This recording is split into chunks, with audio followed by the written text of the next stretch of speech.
All right, let's move to this now. Today, the Finance Minister announced his budget outlining the spending priorities for Treasury. And no matter what budget you're looking at, be it Treasury's departmental budget, as today, the national budget, or in fact your own budget, three realities are probably dominating. That's the impact and cost of load shedding, rising inflation and how it's affecting the cost of living, and the ongoing financial uncertainty globally and at home. One example, of course, the sharp depreciation of the rand this past week. Well, I'm joined now by Finance Minister Enoch Godongwana. Minister, thank you so much for joining us. You're quite frank in your budget speech, saying that since you've presented your budget in February, where you've actually, you outlined the spending for the entire country, things have changed quite a lot since then. I'm just wondering how much more difficult your job has got, bearing in mind what has happened to the rand in the last week.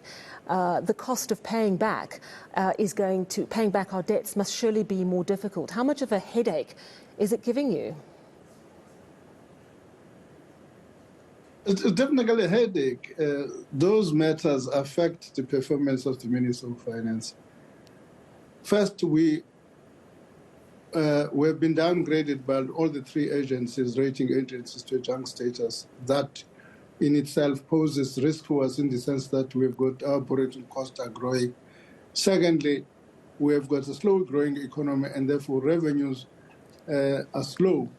And that in itself, precisely because the economy is growing slow and our cost of borrowing are higher than the growth in the economy, that's also a fundamental challenge for us.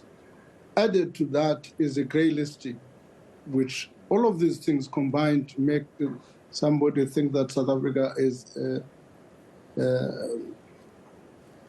in terms of investment, becomes not a good, favorable environment. And therefore, people are beginning then to place a premium on that. So it's a challenge. How concerned are you about the rand at this time? Of course, the rand has got serious implications on our borrowing cost. And also the implication that we do not know what the Reserve Bank will do, which by implication, in order to deal with that question, they may raise interest rates. And again, adding an additional burden on my cost, which it may affect us in two ways. First, on our gross borrowings, numbers may increase. Secondly, on our debt service cost, which may also increase. All of those things are material if the rand continues to be where it is. It's a very difficult time. We know that government has approved a 70 billion rand conditional write-off of Eskom's debt with certain municipalities. Is that something you might have to reconsider, given that things have actually worsened in recent months, or are you still committed to doing that? Let me just tell you what the strategy is about. As things stand, Eskom is not paid, and people have accumulated a lot of debt, some of the municipalities. Some of them, whatever you can do, they will never be able to service that debt. Let me just give you a small municipality called Maluta Pofo, which was sent as Harry Smith. They owe Eskom about 7 billion rand. The chances of Eskom ever getting that 7 billion rand are next to zero. So what Eskom has got to do, we've got to make sure that there's a payment culture in that municipality, in the sense that moving forward, we may have to impose conditions that moving forward, we'll have to do prepaid meters so that we are guaranteed of a payment. I see.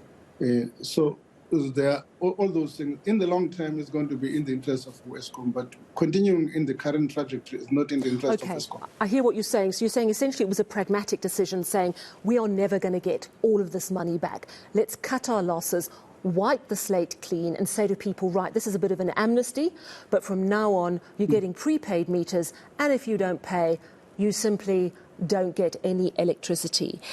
Do you think it's going to work? Look, we suspect that's going to work. in certain municipalities, I'll give you an example. I was in one ward in Mfuleni, that is Vereniging van der Bay. On that day, the electricity was cut off. People were saying, if the municipality is not paying ESCOM, why can't we give us prepaid meters? We pay, we pay, so that we don't have electricity cut off because the municipality has not transferred the money to ESCOM. So there will be areas where people would be quite keen in the rollout of prepaid meters. Talk to me about Soweto's debt. Is that going to be wiped off the slate or not? Provided the Johannesburg municipality complies with the conditions we've outlined, we will wipe out that debt, provided the conditions are met. This general circular applies to every municipality in the country. I see. Now, you've already explained that one of the conditions is that there's going to be, going forward, a really sort of tough, you've got to change this non-payment behaviour. But how are you going to ensure that? Because doesn't an amnesty, while it's pragmatic, doesn't it also create a sense of, well, you know what, I don't have to pay, government will eventually come to my rescue? Are you pinning all your hopes on these prepaid meters, or are there other measures? It's going to be, the way we structure it, it's going to be kind of an exchange program. Mm-hmm. There will be an obligation on the people whose debt is going to be wiped out to perform certain things before we can write the debt off. An example, you will have to go to the municipality and buy a prepaid meter, and that is installed in your house. Once that happens, we take the debt off your account. So there are conditions precedent before the debt write-off. Yeah, let's hope it works, because it's simply not efficient at the moment. I want to talk about something that was stressed in this year's budget speech, but also last year, and that is the public sector wage bill. You're making the point today that government currently spends about 1/3 of the budget on salaries and benefits, and then you would go on to say the recent wage agreement has placed upward pressure on the wage bill. This means that in the current financial year, the National Treasury must identify over 37.4 billion rand in savings. We're already seeing Health Department having to deal with budget cuts. That's having a real impact on what they're trying to do. Do you think the unions are too powerful in this country, Minister? I mean, I don't want to talk about unions. I want to talk about the structure of the public service, which, in my view, I believe is inefficient. Mm-hmm. Let me just take you back. In 2019, the OECD did some study, and comparing in OECD economies, they plugged us into that comparison. When you look at the total wage bill, we compare to the high-paying countries such as Denmark, Sweden, and so on. But when you do the head count, which means the per capita, the number of citizens to per specific population, we're far behind all those countries.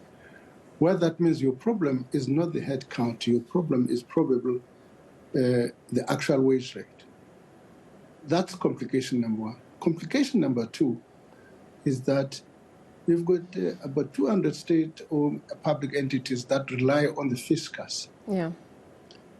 We employ about 160,000 people amongst themselves, paying higher. Their CEOs are paying double the salary of Treasury of DG.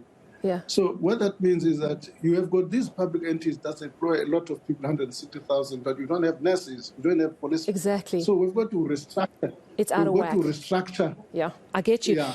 So does this mean, I mean, I hear you, there's going to be restructure. Most people, when they hear the word restructure in their minds, their minds go, ooh, retrenchments, layoffs. Is that an inevitability with the problems you're facing in the public sector? Let me put it this way. Restructuring has got implications for the headcount. And I'm saying for now, it may not necessarily be the nurses that we need. It may not necessarily be the teachers or the police that we need. It may well be that the first point of call is this 160,000 of people who are in public entities relying on the fiscus, so that we don't cut services in the first place. So that where the starting point is. The truth of the matter, restructuring has some implication for the headcount. So that's a yes, likely? Yes. Okay, gotcha. We also know that Treasury is taking over some of Eskom's debt in the region of 250 billion rand. And we know that there are certain conditions on that debt. They can't use it to create new generation, for example. It's to just try and draw down on that grant, rather. It's to try and reduce their debt. Talk to me about where we are in that process and how exactly it's going to help Eskom, but also it's not really going to have any impact on the consumer. Or could it mean in the long run we're going to pay less for electricity, for example?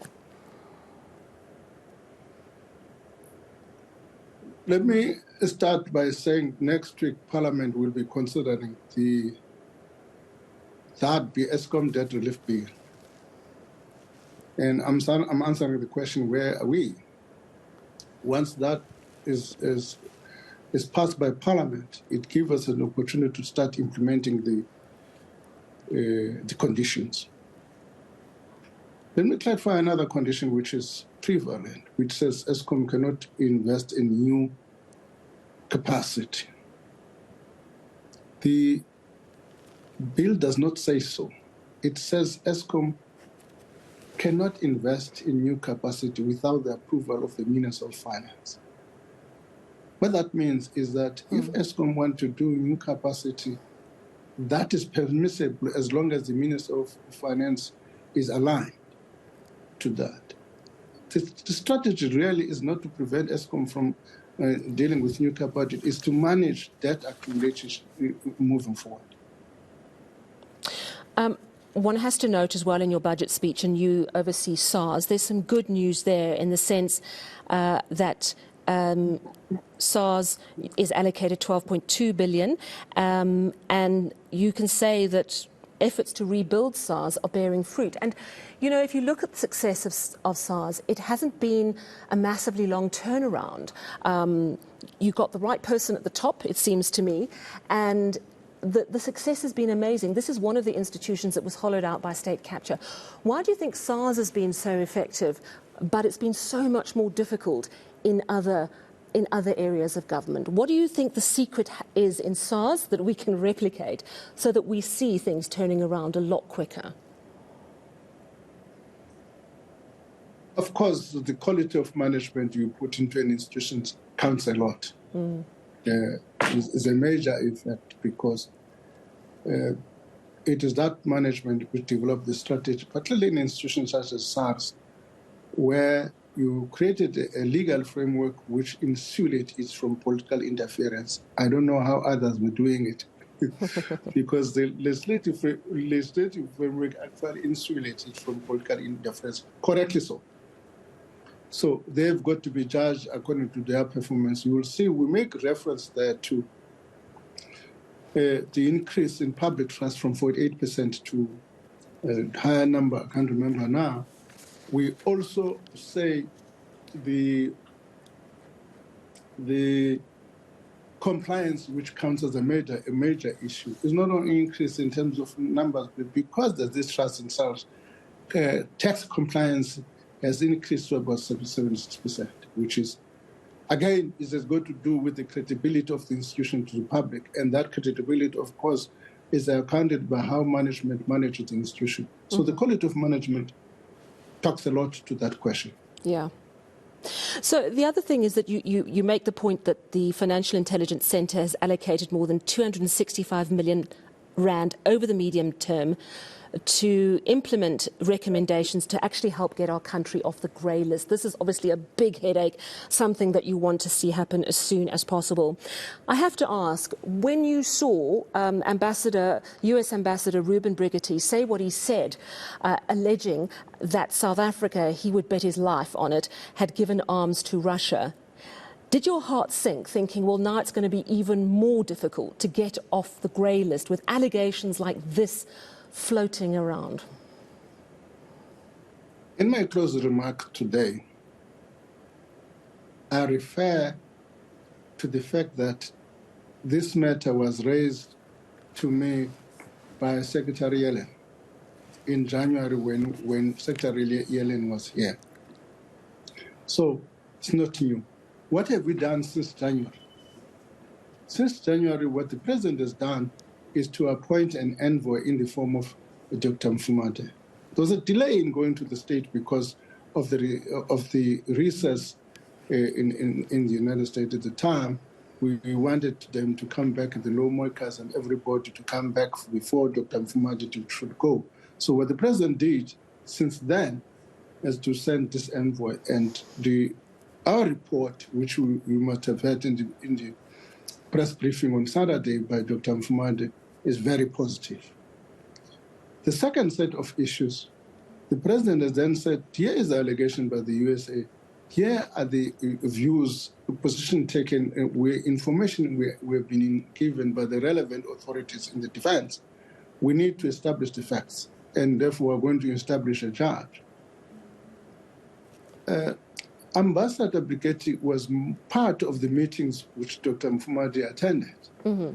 That's why his position came a bit as a surprise to us in two respects. First, it suggests that it's something new which has not been dealt with. As I've said, we've known it 3 months and we've acted as a result of that.